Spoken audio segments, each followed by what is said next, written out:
Terça-feira, 16 de junho de 2026, começa agora pela Folha FM 98,3, emissora do Grupo Folha da Manhã de Comunicação, mais um Folha no Ar. Estamos ao vivo pelo Face e pelo YouTube.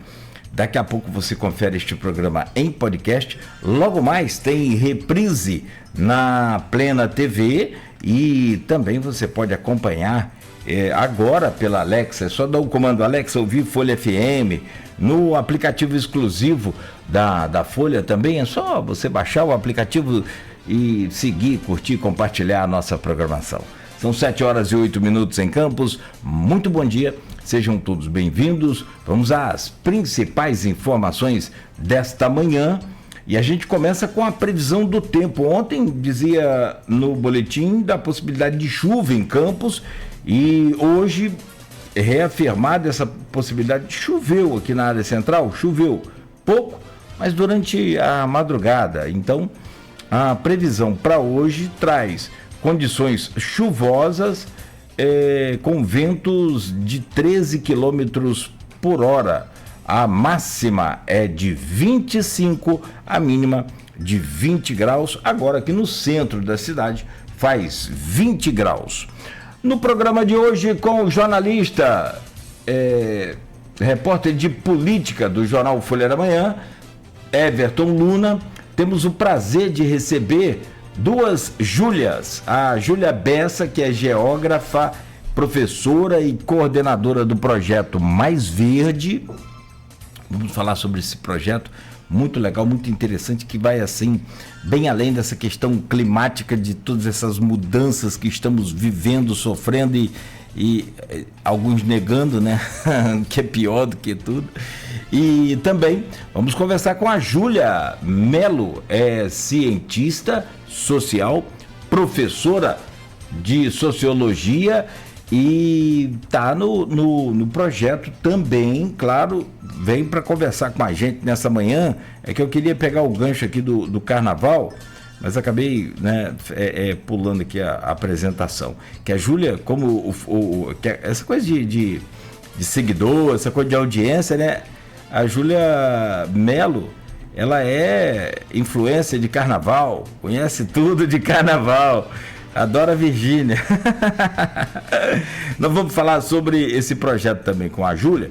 E o Everton estava falando, não, te conheço do antigo Twitter, né? Falecido Twitter. Faz isso com o rapaz lá não.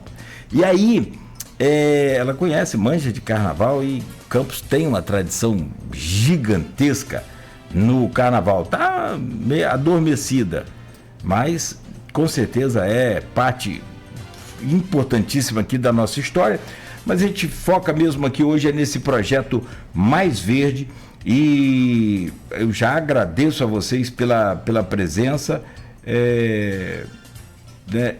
Você é professora de sociologia, é isso que eu ia achar aqui, perfeito, não é isso? E Júlia Melo, porque a Júlia também é só que beça. E aí a gente vai falar sobre o que é esse projeto Mais Verde, como é que ele funciona, qual é o foco principal dele e também o impacto da iniciativa aqui em Campos, como vocês já estão percebendo e qual a projeção que vocês conseguem fazer sobre esse impacto dessas mudanças climáticas apresentadas no projeto e o atravessamento dele como um todo, né? Nessa juventude. Por fim, vamos falar um pouco de eleição, de política, que tem tudo a ver com essa questão ambiental, né? Essa questão de não só do aquecimento global, que é negado aí de pé junto lá pelo presidente dos Estados Unidos, o Donald Trump, alega que não existe, que isso é tudo falácia, que é tudo para vender. É o mesmo que, assim, rapidamente aqui na minha opinião, é o mesmo defensor da Terra plana, que a Lua é um holograma, né? É holográfica, eu nem sei o que é isso, como é que é? É uma projeção. É uma projeção holográfica, não é isso? É uma coisa assim, tipo aquele do símbolo do Batman, quando aparece no... a coisa é desse nível. E aí, A gente então conversa com vocês já dentro aqui do Folha no Ar. Obrigado pela presença. Rapidamente passar aqui só pelo portal folha1.com.br e a gente começar esse bate-papo. No oferecimento de Proteus Serviços de Saúde e Medicina Ocupacional, qualidade certificada ISO 9001-2015, Unimed Campos, cuidar de você. Esse é o plano. Laboratório Plínio Bacelar e Vacina Plínio Bacelar, cuidando bem de tudo que te faz bem. E Radmédia Diagnósticos por imagem, sempre à frente. No portal folha1.com.br, em destaque, 2 jovens são assassinados a tiros em Guarulhos. O crime aconteceu na madrugada desta segunda-feira, na rua Altino Campos, no Parque Bandeirantes. Embarcação completa 1 mês encalhada na praia campista em Macaé. O presidente da Câmara de Macaé, Alain Mansur, falou com a gente aqui, que ele entende, é pescador, é da área aí, falou que para tirar aquela embarcação dali dá trabalho. E é usada hoje, inclusive, pelos políticos como um exemplo clássico, real, do que é, de fato, aí a indenização dos royalties. Por que a região recebe e não Minas Gerais, né, por exemplo? Não Mato Grosso, por exemplo, tem que receber royalties. Está aqui na Folha 1. PM reforça policiamento após morte de chefe do tráfico em Macaé. Sindipetro acompanha caso de morte de trabalhador na bacia de Campos. O trabalhador foi encontrado no último dia 8 a bordo de uma plataforma sem sinais vitais. Nexus. Lula abre 6 pontos sobre Flávio no segundo turno. Está aqui na última pesquisa no portal Folha 1. Previsão de chuva para o norte fluminense também para hoje.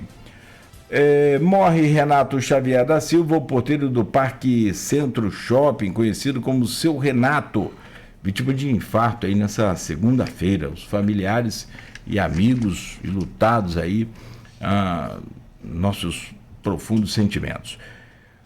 Balcão de Oportunidades de São João da Barra tem 404 vagas de emprego nesta semana. Ciclista de São Francisco conquista 2 títulos em um único fim de semana. Que beleza, hein? E Cabo Verde comete apenas uma falta e bate recorde na Copa. A seleção de Cabo Verde, um país com um pouco mais de 500 mil habitantes, do tamanho de Campos, basicamente, conseguiu empatar com a Espanha ontem, que é a essência da Copa do Mundo, né? E o goleiro Vozinha, tem esse apelido de Vozinha, de vovó mesmo, porque ele brigava muito na rua, e aí ele era criado com os avós, aí ele corria para casa.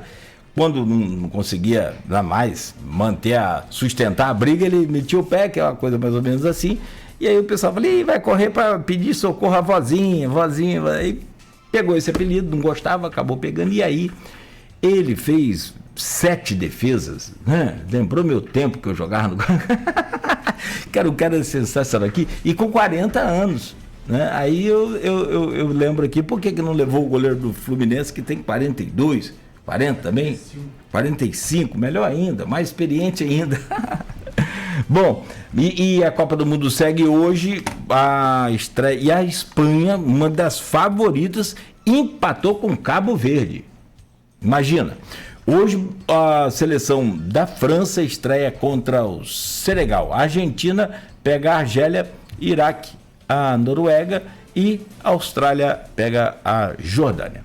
São essas as manchetes de hoje do portal folha1.com.br. Deixa eu cumprimentar aqui nossas convidadas, a começar pela Júlia Bessa, pela ordem alfabética aqui do sobrenome. Júlia Bessa, bom dia, obrigado pela sua presença. Ela é professora e coordenadora do Projeto Mais Verde, é geógrafa também. Obrigado, bom dia, prazer recebê-la. Bom dia, obrigada a vocês, né, por estarem recebendo a gente aqui para falar um pouquinho, apresentar para a população esse projeto, que é uma iniciativa super legal. A gente vai falar bastante, mas é um prazer. Obrigado. Deixa eu, antes de trazer o seu bom dia, Júlia Melo, registrar aqui e agradecer a nossa querida Magnólia. Magnólia, mulher fantástica, maravilhosa, uma pessoa incrível. Aprendi a respeitar e admirá-la através aqui do próprio rádio, né? Assim, nessas entrevistas, mas hoje somos amigos e sou muito fã do trabalho dela, da luta dela, não só pela a Marcha Mundial das Mulheres, né? Que ela levanta essa bandeira e é muito, muito importante isso. Mas também nessa coisa ambiental que ela traz desse pertencimento nosso, né, sobre e dessa porque assim tem muita diferença da mudança climática para um tipo de uma camada da sociedade e para outra. Como é que uma totalmente diferente? É isso que a gente vai entender aqui hoje com vocês e com a nossa querida Magnólia, que é a coordenadora desse projeto estadual. Sim. Não é isso? Eu não estou enganado. Ela é coordenadora aqui em Campos, junto comigo, né? Coordenadora de todo esse projeto, assim. Ela faz um trabalho excelente, é bem bonito. E ela é uma pessoa excelente para organização, botar as coisas no rumo, no jeito, uma mulher arretada. É pernambucana, né? Né? Pernambucana, eu acho que ela é de Recife. É Pernambuco mesmo, a bicha não brinca não, filho. Não, nem mexe. Não, mas ela é sensível demais a todos os temas que a gente sempre aborda aqui e ela trata com muita propriedade sempre. Ô, Júlia Mello, você é cientista social, professora de sociologia e está também nesse projeto. Bom dia, obrigado pela sua presença. Bom dia, eu que agradeço o convite, estou muito feliz de estar aqui com a Júlia, companheira de luta e de projeto. Eu sou uma das monitoras do projeto. Atuo lá auxiliando a nossa tutora, que é a Tati, que também é maravilhosa, e estamos todo mundo junto nessa equipe, lutando por uma educação ambiental crítica. Sim, como que muda, né? Como que é interessante a gente conversar e entender como que essa educação ambiental é importante e como que é diferente para cada camada da sociedade. Eu estava estudando, lendo para a gente conversar aqui hoje, como que afeta de forma diferente as pessoas, né? E é isso que a gente quer entender também nesse bate-papo aqui. Meu caro Everton Luna, aqui não é negócio se bem que setor público, o pessoal zanga comigo, você tá pensando que setor público não trabalha? Os caras trabalham. Mas Everton, né, que tem a fama, né? Não sou eu não criei fama ruim de ninguém. Né? O cara, isso aí tá igual o setor público, não. Mas ele vem aqui uma vez ou outra e hoje é dia dele vir. E recebe, ó, bolada. Fala, Everton, bom dia, bem-vindo. Bom Fica dia. rindo aí, Cristiano, depois vai te... Bom dia, bem-vindo. Nogueira. Bem, obrigado. Bom dia, Marcelo.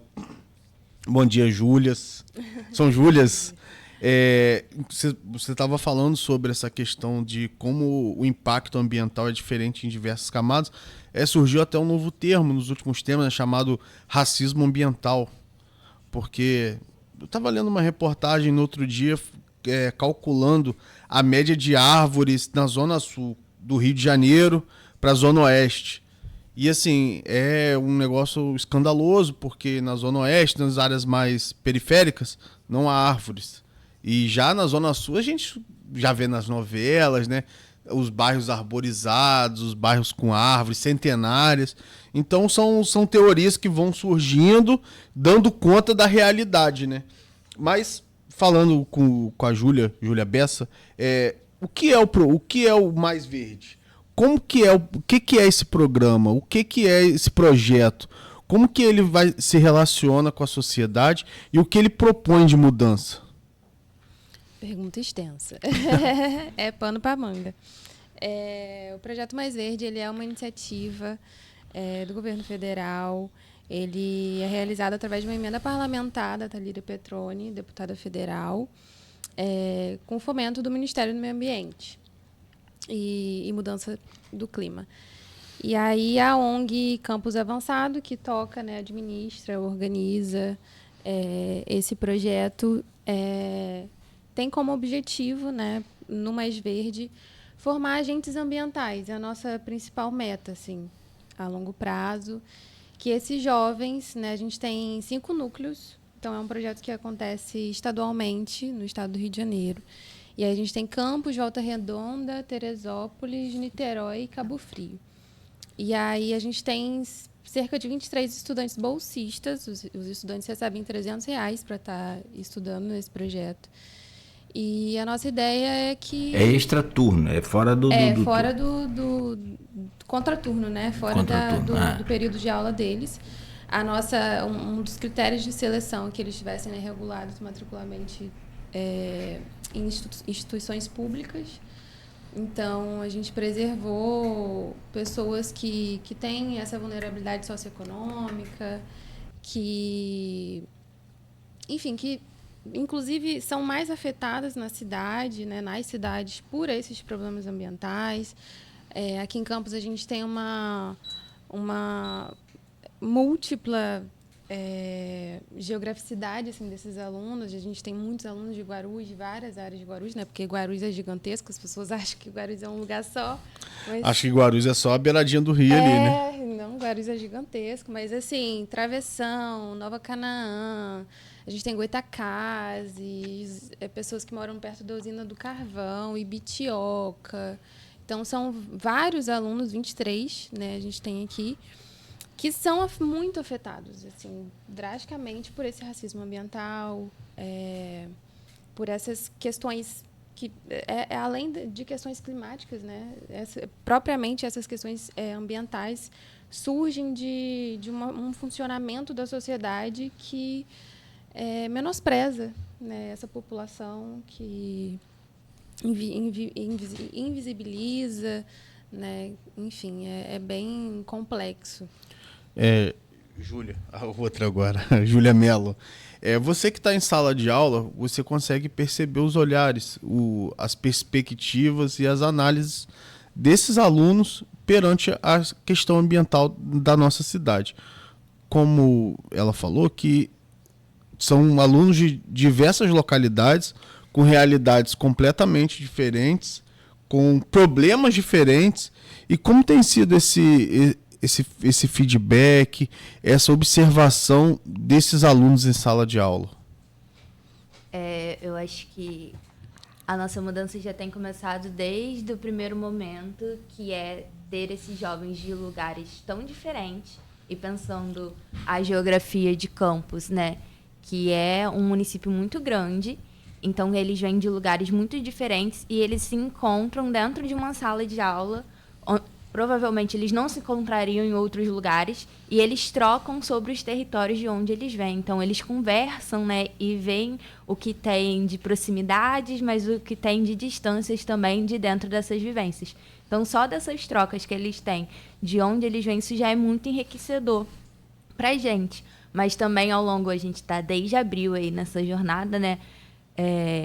2 encontros por semana, a gente passa um tempo juntos durante a tarde e vê como que a partir do que a gente tem trabalhado dentro de sala de aula, dessa perspectiva de uma educação ambiental crítica, como que eles têm se tornado esses agentes ambientais dentro desses territórios, questionando os lugares aonde eles vivem, questionando a ausência do poder público e de políticas públicas nesses espaços. Ontem mesmo você falou de racismo ambiental, a gente teve uma aula sobre racismo ambiental na semana passada, e ontem a gente estava falando de saneamento básico. E aí foi muito interessante eles percebendo como que os bairros de onde eles vêm, as localidades de onde eles vêm, têm muito pouco investimento em saneamento básico, e o nosso curso acontece no IFE, que é uma região central, né, e ali próxima a Pelinca, e que eles já não veem essa realidade em regiões centrais da cidade, né?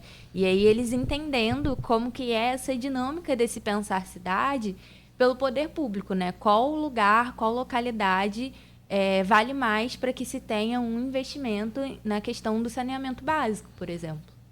Porque, por exemplo, Goitacazes não tem rede de esgoto até hoje. Um bairro que é o tamanho de uma cidade e não tem rede de esgoto. Sim. Zero? Zero, pô. Nem naquela área central que a gente passa muito ali. Não, pô, tudo fossa séptica. Aqui, nas vias principais eu achei que tinha. Não tem não. Zero. Zero. Isso é racismo? Porque assim, vocês entendo assim, tem que ter cuidado. O Romário foi dar uma resposta àquela Gentili. Eu entendi o que ele falou, mas assim, a internet faz o que quer com a fala, e julga e condena e acabou. Então tem que ter cuidado. Não sou eu, mas você sabe que toda vez que surge um termo que é relativamente novo para aquela pessoa, como é o racismo ambiental, isso não é um termo muito utilizado, pode ter muito tempo, pode existir há muito tempo, mas ele não é um termo muito popular. Então, quando a pessoa ouve aquilo a primeira vez, você já vai jogar, ih, é mais um mimimi. É uma coisa assim que não é o meu caso. Eu acho que é preciso a gente entender e respeitar muito principalmente quando a gente não conhece. E aí eu queria muito que vocês exemplificassem o que é esse racismo ambiental, para que as pessoas que vão... Também é muita gente que toma detergente, aí você fica naquele nível assim mais, né, tenso. Mas vamos lá, para aqueles que não tomam, entendeu? E querem discutir a coisa de forma correta, exemplifiquem para a gente o que é essa questão do racismo ambiental.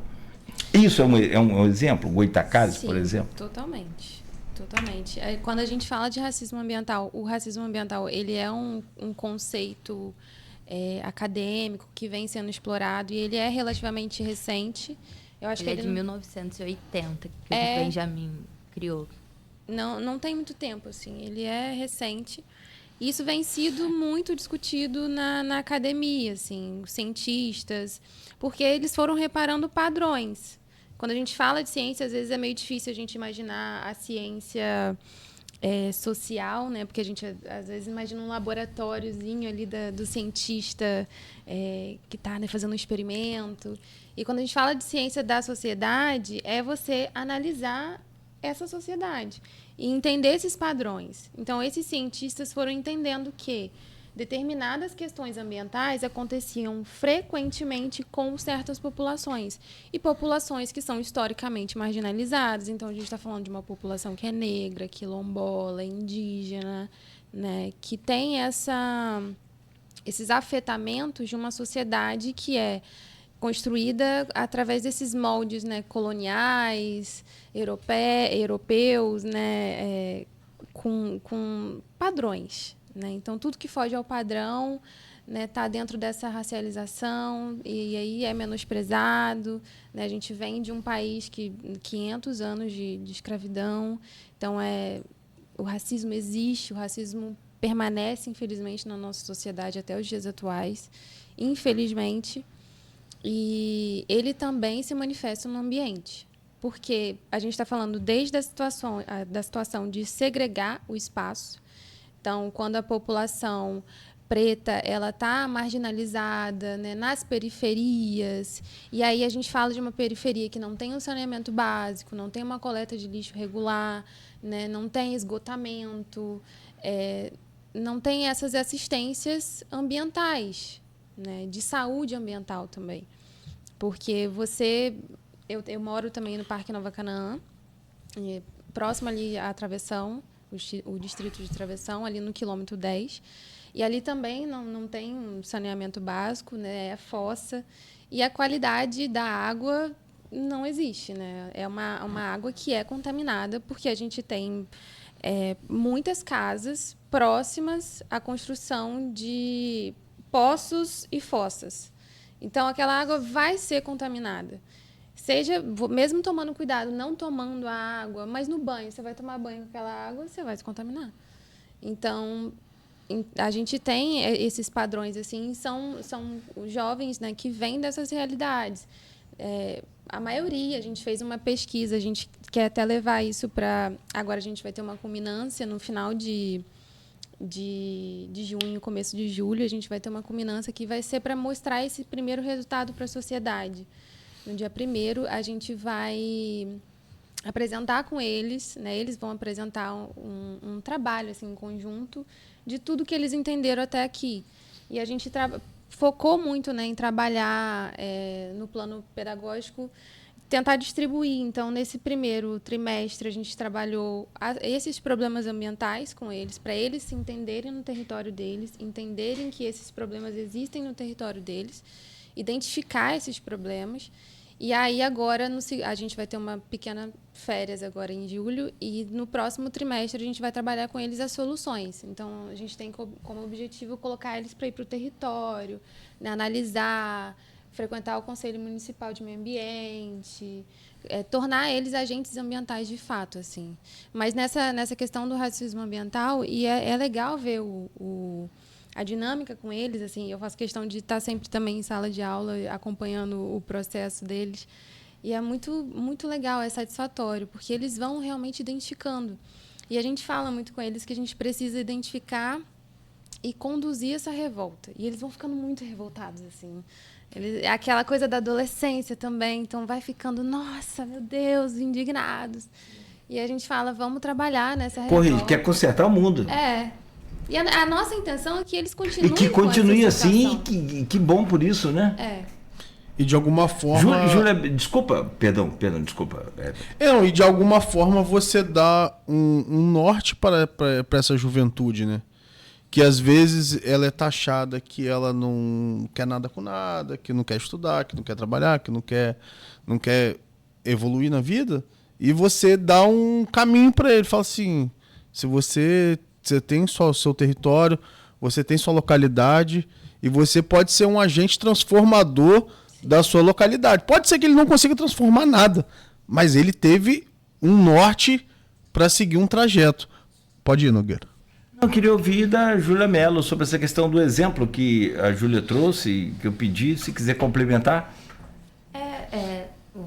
O racismo ambiental, a gente pensar o porquê que o termo foi criado, né? Ele foi criado nos Estados Unidos por um pesquisador e também militante do movimento negro, que é o Benjamin Chaves, e ele é criado na Carolina do Norte por uma questão de que iam instalar uma empresa para tratar resíduos em um bairro periférico. E aí fala dessas zonas que são zonas em que está tudo bem para os governos que as pessoas desses lugares convivam com essa degradação ambiental. Eu venho de Duque de Caxias, na Baixada Fluminense, e o município de onde eu venho é conhecido pelo lixão do Gramacho, por exemplo. Eu conheço desde criança. A gente tem a favela do Lixão também, e que vive de remoções e que é realmente tratado enquanto um lugar onde se é um lixão, onde chegam lá empresas e deixam seus resíduos e seus lixos, sendo que há pessoas que moram ali, né? Então, eu convivo com essa realidade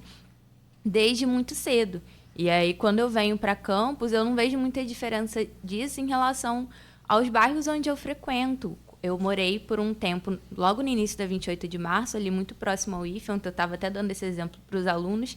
E aí nós tínhamos na minha casa um filtro que ficava na torneira. E era tudo certo usar a água desse filtro e beber. E aí eu me mudei recentemente para o Parque Leopoldina, bem próximo ali ao shopping. E ali a gente já não consegue usar o filtro, porque a água vem muito ruim. Então, hoje na minha casa, a gente tem que comprar o galão de água, porque mesmo com um filtro de água na torneira, não é uma água para ser usada. E eu moro ali no Recanto das Palmeiras, que é bem do lado da comunidade da favela da Linha. E eu trabalhei por quase um ano ali na Linha, no Centro Juvenil São Pedro, e aí vivi muitas experiências de como a comunidade é deixada ao léu em relação a essas questões ambientais. É um espaço onde quase não tem coleta de lixo, né? Então, eles sempre estão expostos a várias questões ambientais. Nem sempre tem acesso à água, por exemplo. Essa questão de esgoto lá também é tudo muito, muito difícil.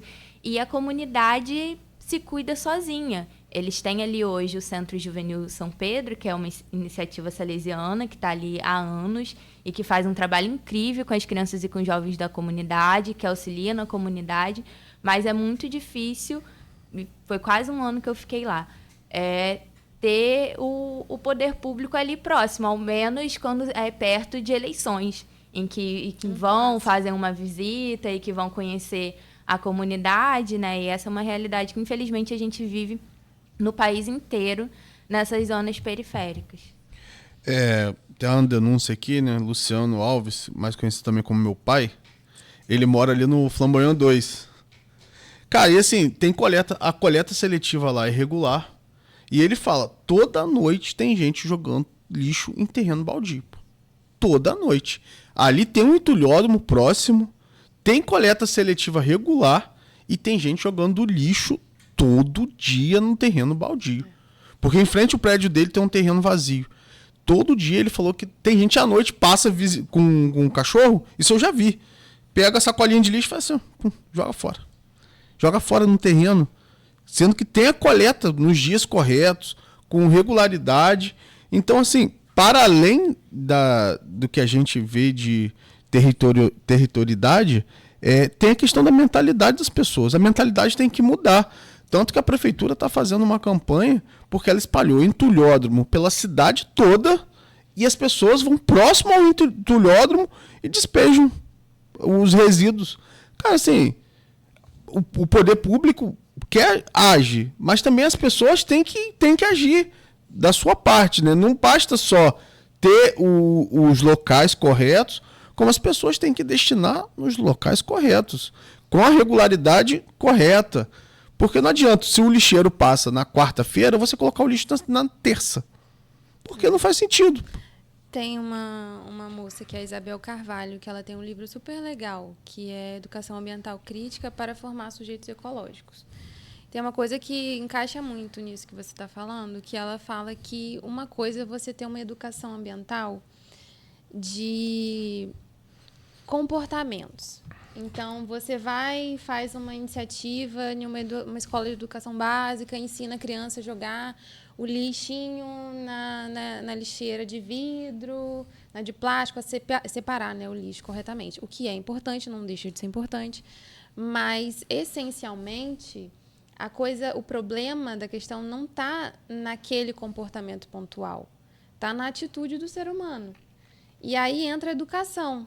Porque a educação é o pilar principal da constituição desse ser humano.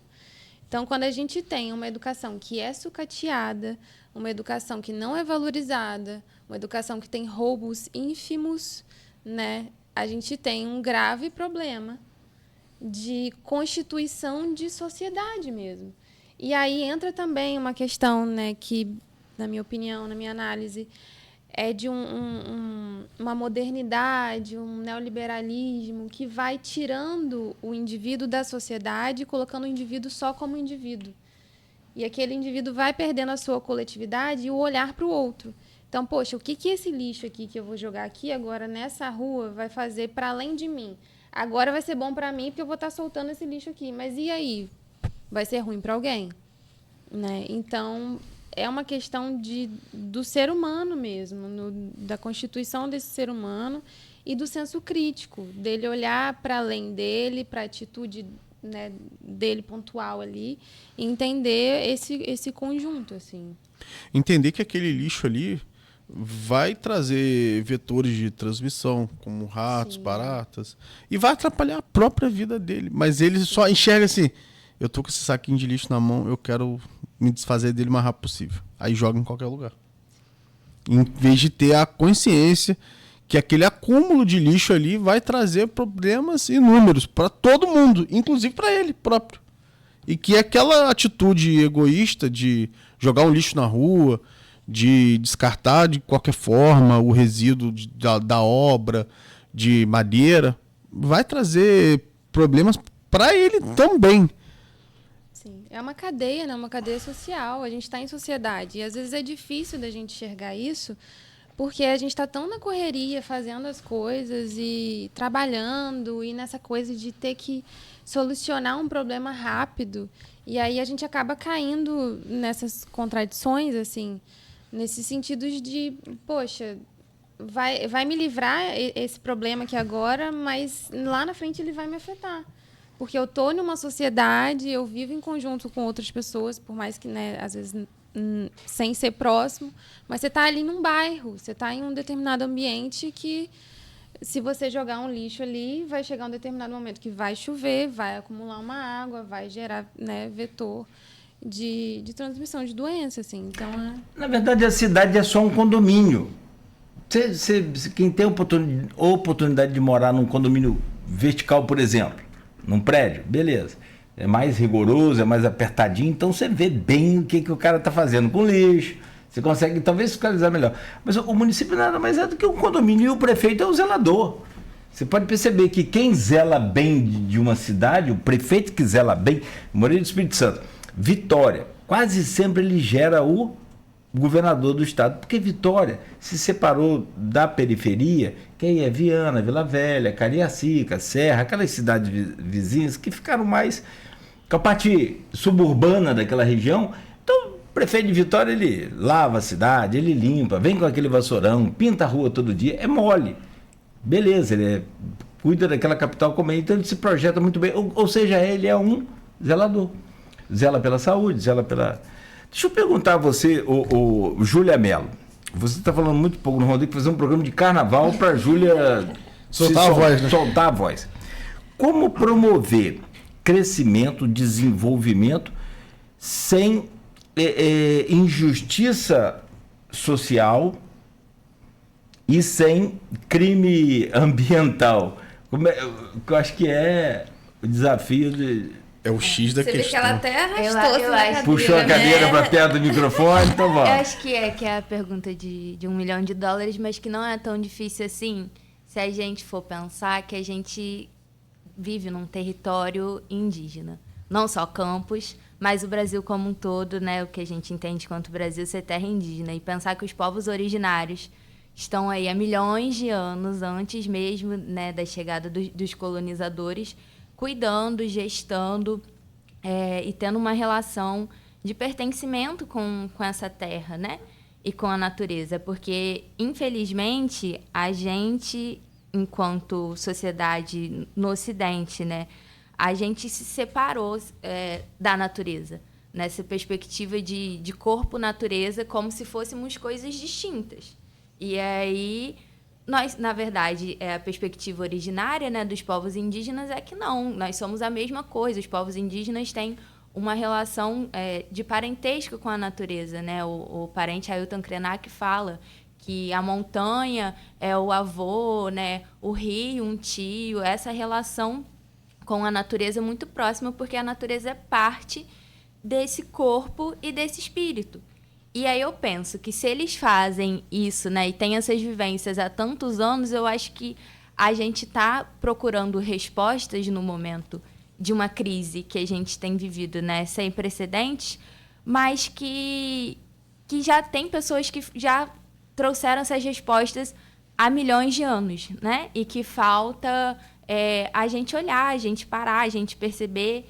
E a gente ter esses diálogos também, né? No movimento indígena tem tido uma discussão muito grande que é em relação agora que tudo deu problema e que a gente está vivendo esse grande colapso ambiental, estão sendo chamadas essas pessoas indígenas para estarem resolvendo esses problemas e tratando essas pessoas como algo quase folclórico da coisa, né? De que o indígena é quem cuida da natureza, é quem tem essa relação com a natureza, sendo que eles estão há milhões de anos na luta da questão ambiental. A gente teve a COP30 no ano passado no Brasil. O Brasil tem sido sede, né, dessas discussões e tem tentado puxar para si também esse protagonismo. Então, eu acho que se a gente voltar esse olhar para esses povos e comunidades tradicionais, os povos indígenas, os povos quilombolas, os ribeirinhos, que têm essa outra relação com a natureza, eu acredito que essa seja uma resposta para a gente começar a caminhar nesse espaço.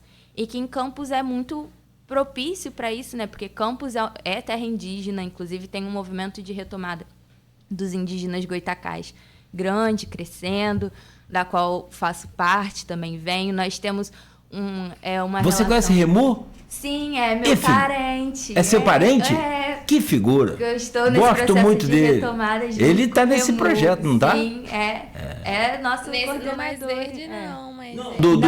Do retomada, sim. Da retomada Isso, das origens. Goitacá, é isso. Da essencialidade Estamos juntos do... lá nesse projeto. Nós temos uma população, né, de pescadores muito grande, que tem uma relação com a natureza, com a terra, gigantesca. Foi uma das primeiras coisas que eu descobri quando eu vim para Campos estudar, em 2018, que eu fiz Ciências Sociais na UF, onde tem muitos antropólogos que trabalham com os pescadores aqui em Campos. Eu não sei se é o primeiro ou o segundo município, mas eu sei que Campos é um dos municípios do estado do Rio que mais tem quilombos e tem tido vários processos de vários territórios de estarem vendo questões mais burocráticas, né, de oficializar esses quilombos. Então, nós temos...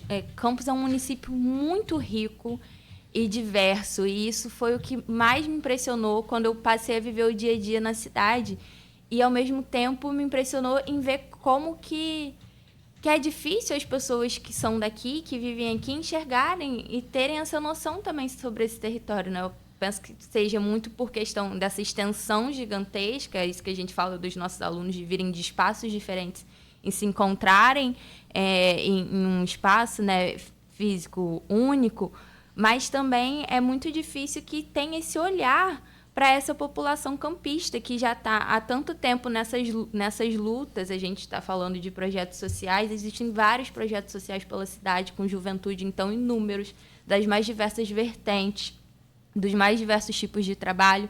E aí eu acho que é assim, com essa construção coletiva, com esses olhares coletivos, a gente chega numa proposta de mudança, né? Os pesquisadores da área falam que é muito difícil reverter tudo que já foi feito. E aí a Júlia, como geógrafa, pode falar mais sobre isso, mas, ao mesmo tempo, a gente tem que ver um jeito de, daqui para frente, ter um outro olhar, ter uma outra perspectiva, outros caminhos, porque eu não gosto de ser meio alarmista nessa coisa de fim, e também não gosto de trabalhar com essa perspectiva. Eu acho que a gente tem, assim como fala o Krenak, que empurrar o céu, mas a coisa anda complexa. Júlia, quer comentar? Por favor. Júlia Bessa, tem que falar Bessa, porque senão a gente confunde aqui. Eu falo a Bessa, então pode não, me interromper. Não, já pode ter certeza que eu já percebi. Mas tá longe da medalha. Depois eu vou explicar a medalha mais tarde, então, que o tempo tá voando aqui. Vamos lá. Quando a gente fala dessa questão desse distanciamento da sociedade com a natureza, vem muito através de como a gente está produzindo, consumindo. Então, a gente perdeu a mão. Isso aí, a gente perdeu a mão total. A gente produz mais de 100... acho que a gente estava vendo na aula de ontem, 140 mil toneladas. Toneladas de lixo por dia. A Magnólia até trouxe essa visualização para os estudantes, que são mais ou menos mais de 20 elefantes de lixo diariamente. De Campos ou não, no Brasil. Do Brasil? A nível Brasil, assim. É muito lixo. É muito lixo. Então, a gente perdeu a mão. A forma que a gente está consumindo, a forma com que a gente está vivendo também, né? Está completamente desconectado. E para a gente recuperar, a gente tem que fazer esse exercício de voltar um pouquinho atrás, olhar para pessoas que já estão vivendo de uma maneira que não depredando completamente, né, consumindo o mundo. Acho que o Krenak fala isso também, de estar devorando o mundo, a alma do mundo e tudo que resta. Assim. E isso é muito dessa política, né, consumista, enfim. E...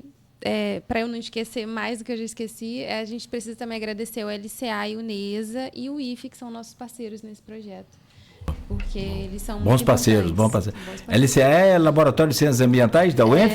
Com Carlão. Carlão? Tá junto é sério? Vocês estão junto com aquela figura? Sim. Conhece Carlão? Conheço não, pô. Rapaz, não tá perdendo nada, não.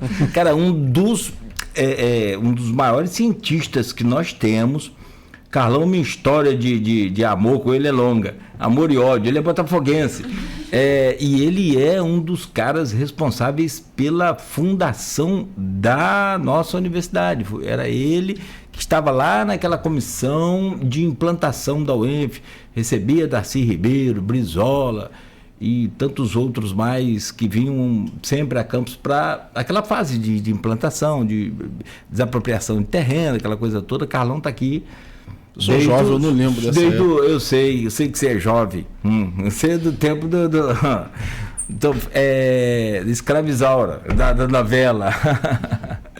Não, mas o Carlão é, sem dúvida nenhuma, um dos grandes cientistas que a gente tem aqui. Sou muito fã do trabalho dele. Meninas, a gente precisa fazer um intervalo rápido e aí a gente volta já... para a gente pegar esse gancho que a gente começou a falar aqui, mas um pouco mais detalhado sobre o efeito desse projeto que vocês já conseguem ver e o que pode ser plantado daqui para frente, né, está sendo naturalmente plantado para colher daqui a pouco. Você falou em lixo. O Brasil produz de 220 a 240 mil toneladas dia. 240 milhões de quilos de lixo. Ou seja, dá mais de... Nós temos o quê? 220 milhões de habitantes? 210? Por aí. Dá 1 quilo e pouquinho para cada um de lixo por dia. A imagem disso, para mim, é a fruta que vem no isopor. A fruta que vem no isopor, para mim, é um absurdo. Eu juro, eu acho um absurdo. Você pegar um melão, que ele já tem uma embalagem pronta, você corta o melão, bota num pratinho de isopor e passa um plástico filme. É a melhor exemplificação da separação sociedade e natureza, eu acho. Boa, essa é boa. Muito boa.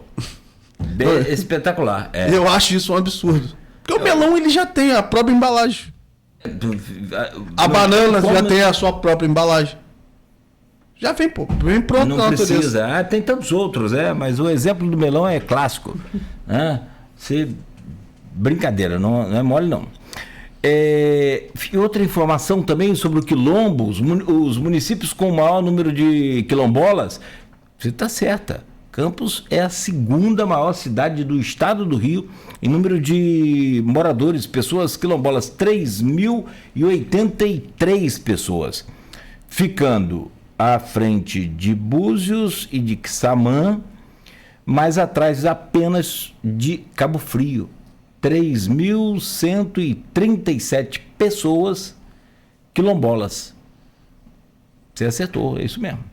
E a maior população quilombola do Brasil é Senhor do Bonfim, Bahia. Quase 16 mil moradores. Gente, pessoas quilombolas, né? São 7 horas e 54 minutos. Pausa rápida aqui no Folha no Ar. A gente volta com o Everton Luna para continuar conversando aqui com a Júlia Bessa, que é geógrafa, professora e coordenadora desse projeto Mais Verde, e também da Júlia Mello, que é cientista social, professora de sociologia e monitora também lá no projeto. Está com a gente aqui para a gente continuar essa conversa daqui a pouco. A Magnólia deixou uma mensagem lá no... Daqui a pouco eu leio, depois do intervalo, senão o Magnólia desliga. Fica aí. Faz favor. 7 horas e 55 minutos. Este é o Folha no Ar, no oferecimento de Proteus, Unimed Campos, Laboratório Plínio Bacelar, Vacina Plínio Bacelar e Radimed Diagnósticos por Imagem. Voltamos a seguir.